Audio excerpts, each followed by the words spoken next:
Your questions about business, career, personal development, and achieving the American dream are more than welcome. Email them to info@makinitnow.com. Now back to more Makin' It with Tommy and Todd.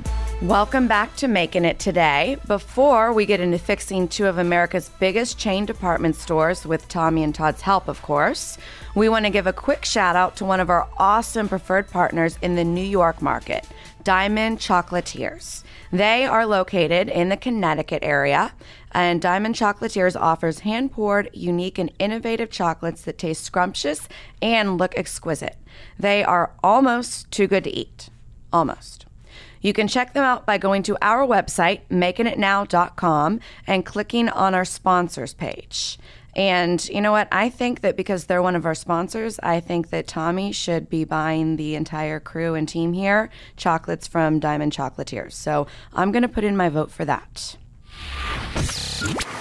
The Fix. All right. So you two are discussing how you would turn around big chain department stores, Sears and J.C. Penney's. They are experiencing major financial issues. What are we going to do to save Sears? Wow. And JCP.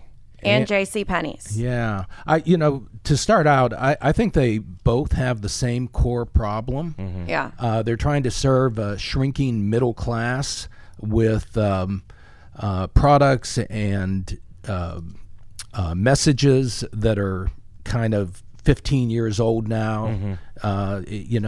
I think they haven't kept up with the trends and the way the marketplace is going.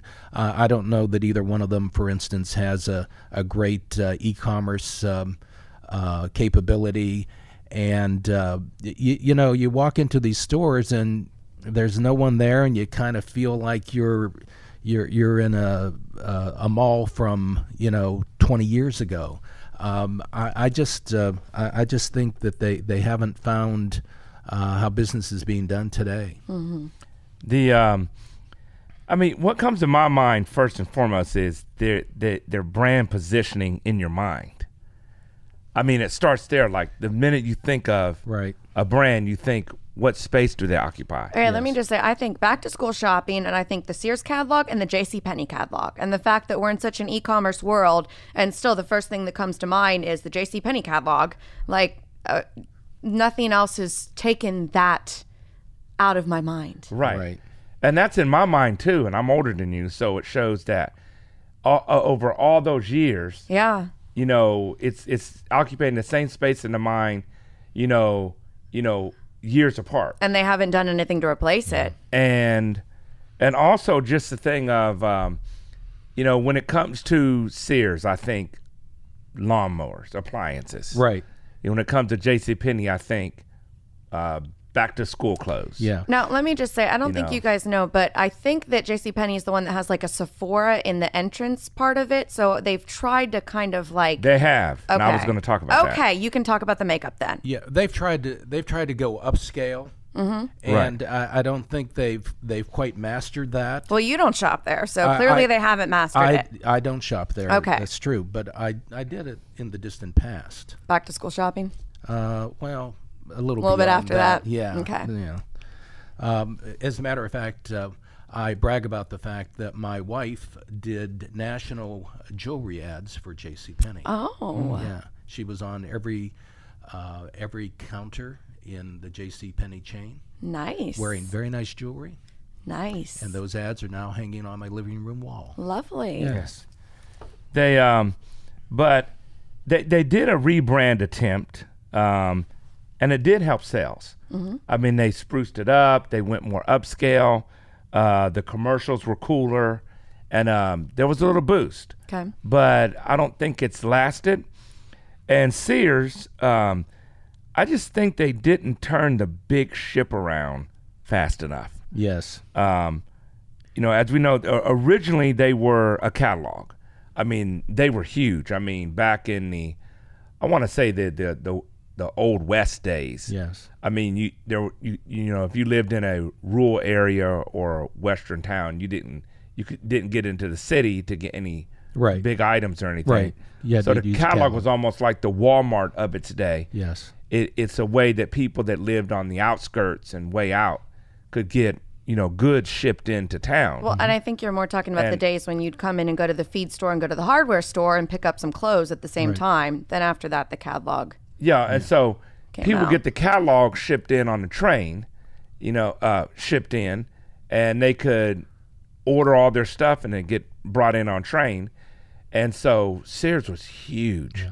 Well, and they kind of just stuck with that catalog theme for years. And I think they didn't turn the ship around as the internet was getting bigger and things like that. Well, Todd, you mentioned appliances. When you think of Sears, you think of appliances, and so do I, and I think so does America.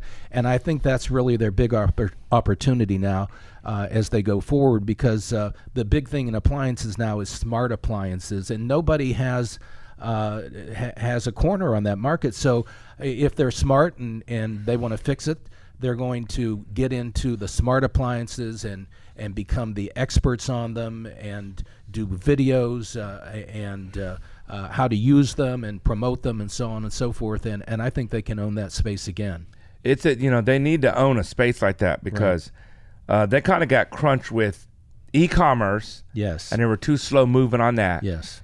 Combined with the fact that their niche and their expertise about the appliances and the lawnmowers and stuff like that, electronics was taken over by Home Depot and Lowe's. Yes. And all those superstores. Well, so and what about kind of got sandwiched? The fact that their clothing market, so going after the middle class as their clothing market, Target and Walmart are kind of eating away that market share from them. Well, we have this thing called the hourglass economy now, and right in the middle is the middle class, and we have a shrinking middle class. So if you're like J.C. Penney's as an example, you either have to go up or you have to go down, because serving the middle class just isn't big enough anymore. That's a good place to end this.